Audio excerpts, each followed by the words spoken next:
वजीर आला सुहेल आफरीदी साहब के हवाले से हमने सुना है कि जिस दिन उन्होंने धरना दिया तो उस दिन रात गए उनको फोन आया और ये फोन था, उसमें बताया गया कि इमरान खान साहब खैरियत से हैं। पाकिस्तान तहरीक इंसाफ के गिर्द आपकी तमाम पॉलिटिक्स घूम रही है और उसकी वाज़ेह एग्जांपल यह है कि जो मोहतरमा साहिबा बात कर रही है वो भी तहरीक इंसाफ के ऊपर कर रही है, आपका सारा मीडिया भी तहरीक इंसाफ के गिर्द घूम रहा है और आपका सारा सोशल मीडिया और सारे जहाँ पे आपकी डिस्कशन होती है वो तहरीक इंसाफ के गिर्द घूमती है। हुकूमत नहीं है, आपको लाया गया है, आपको बिठाया गया है, फॉर्म 47 वाले हैं, नाजायज है, मुझे सारा पता है, पूरे कौम को पता है, लेकिन उसके बावजूद अगर इतनी भी आपकी हुकूमत के अंदर चलती है तो आप कहते कि आए देखे सारी रात एक चीफ एग्जीक्यूटिव ने सड़क के ऊपर सिर्फ इसलिए गुजारी कि अगर मुझे आपने नहीं भी मिलाना किसी भी पार्टी के एक ओहदेदार को मिलाए ताकि खान साहब का पता चले। तो आप यानी कि ये बात आप तरदीद कर रहे हैं जो शहजरा साहिबा ने कही ना कि आप लोगों ने तब भी नहीं रुकना। पता नहीं कौन से चैनल को दिया ना, वो वहां तक बात लेके जाते ना, आप मिलने देते, किलो जाता वहीं पे ये बात की चले ठीक है खान साहब की साइड ठीक है। यही मीडिया आग उगलता था खान साहब के खिलाफ, यही भारतीय मीडिया मीना साहब, ये प्रॉब्लम है एक्चुअली।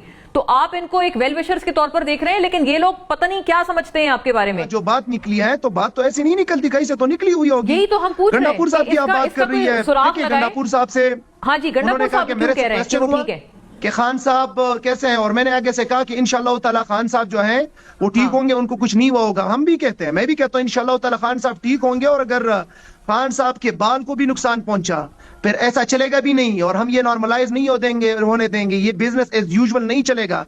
खान साहब जो हैं वो 24 करोड़ अवाम की दिलों की आवाज है, वो इस कौम के लीडर हैं, वो जो है ना डील करके भागते हैं और ना जो है लोगों की तरह जो है दुम दबा के जो है यहाँ से चले जाते हैं। वो डटे हैं, खड़े हैं, वहां पे बैठे हैं, और खान साहब से जो है ये इतने लोग नहीं है कि वो मुलाकात नहीं कराएंगे, मुलाकात भी कराएंगे इंशाअल्लाह ताला, और हम देखेंगे। मैं तो यही कह रही हूँ, आपने अब मुलाकात हो जाएगी तो फिर आपके सारे इतनी सख्त तनकीद को वापस कैसे लेंगे।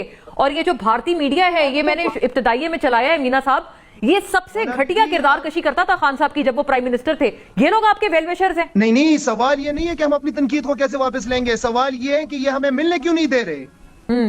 सवाल ये है कि जब हाई कोर्ट का डिसीजन मौजूद है क्यों मिलने नहीं दे रहे। वज़ीर आला साहब ने इनके प्राइम मिनिस्टर को लिखा, उन्होंने कहा मैं पूछ के बताता हूँ।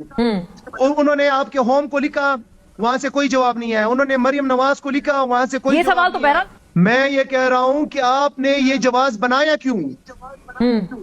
ये मतलब ये अगर भारतीय मीडिया, अफगानिस्तान की मीडिया या किसी भी मीडिया के ऊपर आता है कि इमरान खान साहब के सेहत को इशू है, अगले दिन हम गए, इमरान खान के चीफ मिनिस्टर, उसका हाई कोर्ट के डिसीजन के मुताबिक 6 नामों में एक नाम था, मेरा भी उसमें नाम था।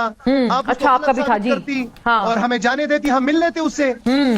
आखिर में हमने यहाँ तक कहा मोना साहिबा, आखिर में जब वो जेल से बंदा आया हमारे साथ मुज़ाकरात के लिए, मैं उस मुज़ाकराती टीम में था, मैंने उसको कहा कि अगर आपको सुहेल आफरीदी से तकलीफ है, किसी और से तकलीफ है, पीटीआई में से किसी भी बंदे को 5 मिनट के लिए जेल के अंदर लेके जाए, खान साहब को देख ले, सिर्फ इतना पूछे। हाँ जी, ये तो मुझे याद है, ये तो महमूद अचकज़ई साहब ने भी कहा कि 2 मिनट की वीडियो बना के ले आए। आगे आप सही कह रहे हैं, ये मैंने बिल्कुल ये बात है।